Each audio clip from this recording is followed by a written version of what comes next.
Hello students, welcome back to my channel. आज के lecture में हम लोग एनिमल बिहेवियर के एक नए टॉपिक के साथ डील करेंगे। हमारा आज का टॉपिक है साइंस स्टिमुलस, जिसे हम लोग रिलीजर्स भी कहते हैं। आज के लेक्चर में हम लोग देखेंगे कि साइंस स्टिमुलस की डेफिनेशन क्या है, साइंस स्टिमुलस के डिफरेंट एग्जांपल्स क्या होते हैं और साइंस स्टिमुलस के डिफरेंट टाइप्स क्या हैं। सबसे पहले हम लोग डेफिनेशन की तरफ प्रोसीड करते हैं। Simple and specific stimulus that causes the release of FAP. FAP का मतलब होता है फिक्स्ड एक्शन पैटर्न। सो फिक्स्ड एक्शन पैटर्न बेसिकली एक तरह के एक्शंस होते हैं, इनबॉर्न एक्शंस, जो किसी एक्सटर्नल सिग्नल की वजह से ट्रिगर होते हैं। सपोज कि एक पीकॉक पीहन को देखने के बाद मेटिंग डांस परफॉर्म कर रहा है। उस पीहन को देखना स्टिमुलस हो गया, जो क्या करवा रहा है, एक तरह के फिक्स्ड एक्शन पैटर्न, एक तरह के इनबॉर्न एक्शन को ट्रिगर कर रहा है मेल पीकॉक में। वो क्या है? Mating dance. ओके, अगर हम लोग सिंप्लीफाइड लैंग्वेज में समझना चाहें तो आप लोग एक एनालॉजी से समझ सकते हैं। सपोज कि आपकी मम्मी को आपका कोई फ्रेंड नहीं पसंद है। क्या होगा कि आपका वो फ्रेंड जब भी आपको कॉल करेगा तो आपकी मम्मी का एग्रेसिव बिहेवियर ट्रिगर हो जाएगा।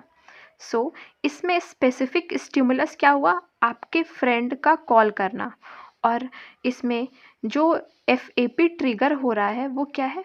आपकी मम्मी का अग्रेसिव बिहेवियर। हम लोग ये समझ चुके हैं कि साइन स्टिमुलस कोई ऐसा सिग्नल होगा जो किसी दूसरे ऑर्गेनिज्म में किसी तरह के एक्शन को ट्रिगर करेगा। अब हम लोग आगे प्रोसीड करते हैं। साइन स्टिमुलस किसी भी ऑब्जेक्ट के कैरेक्टरिस्टिक्स होते हैं, जैसे उसका कलर या उसका शेप, जो क्या करता है? दूसरे ऑर्गेनिज्म में किसी तरह के फिक्स एक्शन पैटर्न को ट्रिगर करता है। इसकी डिस्कवरी सबसे पहले कोनार्ड लोरेंज नाम के एक साइंटिस्ट ने की थी, जिन्होंने ये पाया था कि कुछ ऐसे एक्सटर्नल सिग्नल्स होते हैं जो एनिमल्स में किसी खास तरह के एक्शंस को ट्रिगर करते हैं। आइए हम लोग इसका एक एग्जाम्पल देखते हैं। साइंटिस्ट ने एक एक्सपेरिमेंट कंडक्ट किया, जिसमें उन्होंने टर्की हेन के रेस्क्यू बिहेवियर की हेल्प के थ्रू साइन स्टिमुलस को समझने की कोशिश की। रेस्क्यू बिहेवियर बेसिकली होता यह है कि जब भी किसी मदर हेन को ऐसा फील होता है कि उसका बच्चा खतरे में है, तब वो उसकी तरफ प्रोटेक्टिव बिहेवियर शो करती है, उसे बचाने की कोशिश करती है। उसे ही हम लोग रेस्क्यू बिहेवियर कहते हैं। साइंटिस्ट ने दो तरह के सेटअप्स लिए। पहले सेटअप में उन्होंने उसके बच्चे को एक ग्लास के कंटेनर के अंदर बंद कर दिया, जिसके थ्रू वो मदर अपने बच्चे को देख तो सकती थी मगर सुन नहीं सकती थी। सेकेंड केस में उन्होंने एक बैरियर के थ्रू मदर और इस चिक को सेपरेट कर दिया। इस बैरियर के थ्रू मदर अपने बच्चे को सुन तो सकती थी मगर देख नहीं सकती थी। साइंटिस्ट ने ऐसा पाया कि पहले केस में मदर कोई भी रेस्क्यू बिहेवियर शो नहीं करती, यानी कि अपने बच्चे को बचाने नहीं जाती, जबकि वो सेटअप जिसमें अपने बच्चे की वो आवाज़ सुन सकती थी, उस केस में वो अपने बच्चे को बचाने जाती है, रेस्क्यू बिहेवियर शो करती है।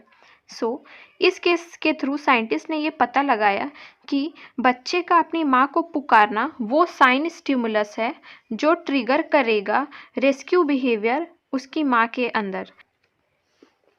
अब हम लोग साइन स्टिमुलस के कुछ एग्जाम्पल्स के साथ डील करते हैं। इसका सबसे पहला और सबसे फेमस एग्जाम्पल है स्टिकलबैक फिश के केस में।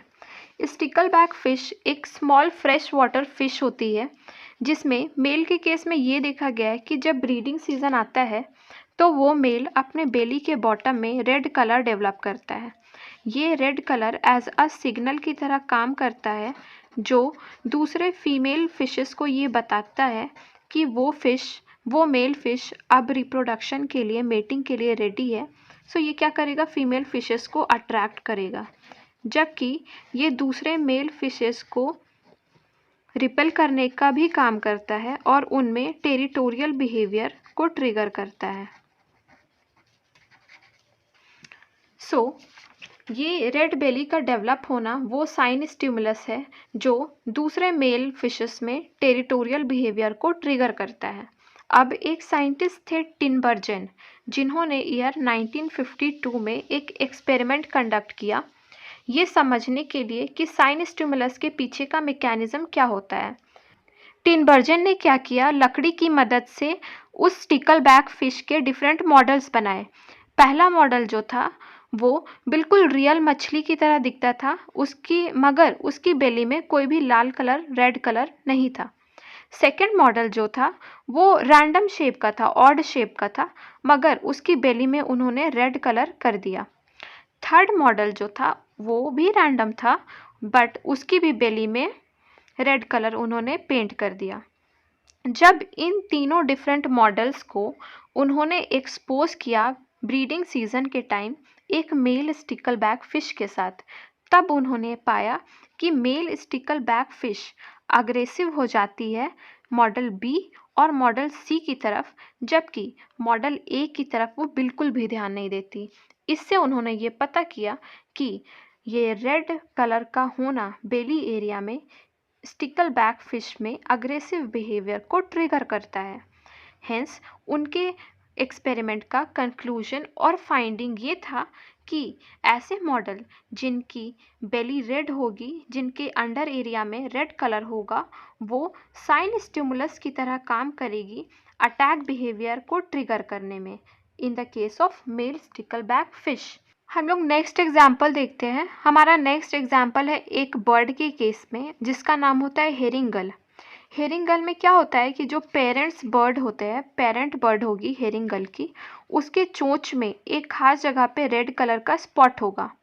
और हम लोग जानते हैं कि बर्ड्स में पेरेंट्स ही अपने बच्चे को स्पेसिफिक टाइम तक फीड करवाती है, खाना खिलाती है।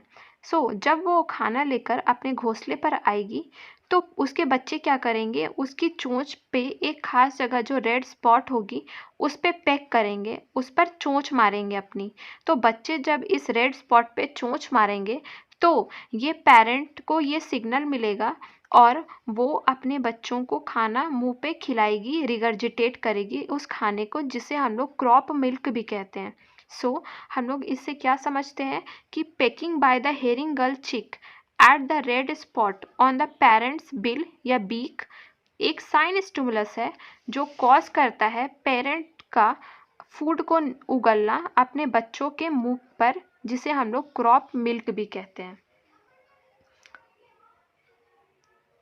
अब हम लोग देखते हैं कि साइन स्टिमुलस के कितने टाइप्स होते हैं।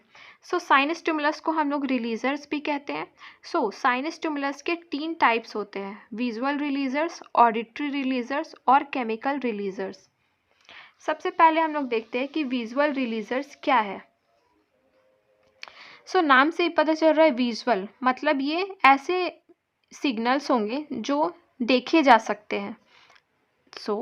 जो मॉर्फोलॉजिकल कैरेक्टर्स होंगे किसी भी एनिमल के जो इवोक करेंगे फिक्स्ड एक्शन पैटर्न को, जैसे कि फेदर का डिस्प्ले या फिर डांसिंग इन बर्ड्स, इसे ही हम लोग विजुअल रिलीजर्स कहते हैं। इसका एक एग्जांपल ये है कि हम लोग वीवर बर्ड के केस में देखते हैं कि वो नेस्ट बिल्ड करती है। ये नेस्ट बिल्ड एक सिग्नल की तरह काम करता है, जो क्या करता है, फीमेल को अट्रैक्ट करने का भी काम करता है और दूसरे मेल्स को रिपेल करने का भी काम करता है। हम लोगों ने स्टिकलबैक फिश के केस में भी देखा था कि स्टिकलबैक फिश के जो मेल होते हैं वो अपने बेली के बॉटम एरिया में रेड कलर डेवलप करते हैं। ये रेड कलर का डेवलप होना एक तरह का विजुअल रिलीजर है जो फीमेल को अट्रैक्ट करता है, साथ ही साथ दूसरे मेल्स को ये वार्निंग देता है कि ये मेरी टेरिटरी है, इस पे इन्वेड नहीं करना है। हमारा नेक्स्ट टाइप है ऑडिटरी रिलीजर्स। ऑडिटरी रिलीजर्स स्पेसिफिक तरह के साउंड होंगे जिन्हें कोई भी एनिमल सुनकर परसीव करेगा, जैसे humming sound of the male insects. Okay, और इसके एग्जांपल्स हो गए जैसे जो सॉन्ग बर्ड्स होती हैं, जैसे कुकू हो गया, नाइटिंगेल हो गई। वो जब सिंगिंग करती है तो वो सिंगिंग क्यों करती है, वो दूसरे फीमेल्स को अट्रैक्ट करने के लिए सिंग करती है और अपने टेरिटरी को मार्क करने के लिए सिंगिंग करती है। ये एक तरह का ऑडिटरी रिलीजर हो गया। नेक्स्ट टाइप है केमिकल रिलीजर्स। नाम से ही यहाँ पे समझ में आ रहा है ये कुछ खास तरह के केमिकल्स होंगे, ओके, जो फिक्स्ड एक्शन पैटर्न को ट्रिगर करेंगे। सो ये वोलेटाइल केमिकल्स होते हैं जो एटमॉस्फेयर में रिलीज किए जाते हैं, ओके। ये एटमॉस्फेयर में रिलीज किए जाएंगे किसके लिए? अपने खास स्पीसीज के लिए या डिफरेंट स्पीसीज के लिए, ठीक है। अगर वो सेम स्पीशीज के लिए रिलीज की जाएंगी तो उसे फेरोमोन्स कहेंगे। अगर वो डिफरेंट स्पीशीज या दूसरे एनिमल्स के लिए रिलीज की जाएगी तो उसे एलोमोन्स कहते हैं। अब हम लोग आगे देखते हैं कि फेरोमोन्स के कुछ एग्जाम्पल्स क्या होते हैं। सो इंसेक्ट्स के केस में हम लोग देखते हैं कि फेरोमोन्स बहुत ज़्यादा रिलीज़ किए जाते हैं, फेरोमोन्स का यूज़ बहुत ज़्यादा होता है, ओके। तो इनमें होता क्या है कि फीमेल्स जो होती है वो एक खास तरह के फेरोमोन्स को रिलीज़ करती है जिसे हम लोग सेक्स फेरोमोन कहते हैं, जिसको कि फिर मेल परसीव करता है अपने एंटीना के थ्रू, और ये एक तरह का सिग्नल देता है किसके लिए? मेटिंग के लिए, ओके। सेकेंड एग्जाम्पल है अलार्म फेरोमोन। अलार्म फेरोमोन क्या होता है? जब हनी बीज होती है, स्टिंगिंग हनी बीज और वैस्प, वो जब खतरा महसूस करती है तो वो अपने दूसरे ग्रुप के मेंबर्स को वार्न करने के लिए, अलार्म करने के लिए स्पेसिफिक तरह के केमिकल्स रिलीज करती है जिसे हम अलार्म फेरोमोन कहते हैं। अब डिफरेंट स्पीशीज़ के लिए जो रिलीज़ किए जाए रिलीजर्स उसे हम एलोमोन्स कहते हैं, और उसके एग्जांपल्स होते हैं, हम लोग देखते हैं बोलास स्पाइडर के केस में। सो बोलास स्पाइडर एक खास तरह के खास स्पीशीज़ के स्पाइडर होते हैं। उनमें होता यह है कि उनका जो प्रे होता है उसका सेक्स फेरोमोन को रिलीज़ करता है वो। सो अब वो क्या करेगा? उसके सेक्स फेरोमोन को रिलीज़ कर देगा, तो दूसरे जो उसके प्रे है वो अट्रैक्ट हो जाएंगे, वो समझेंगे कि उसके पार्टनर की तरफ से वो रिलीज़ किया गया है।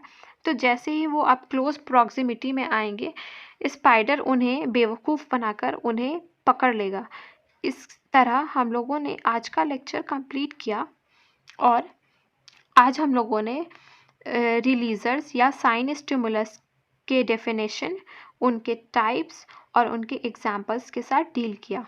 अगर आप लोगों को आज का लेक्चर अच्छा लगा हो तो वीडियो को लाइक, शेयर और चैनल को सब्सक्राइब करें।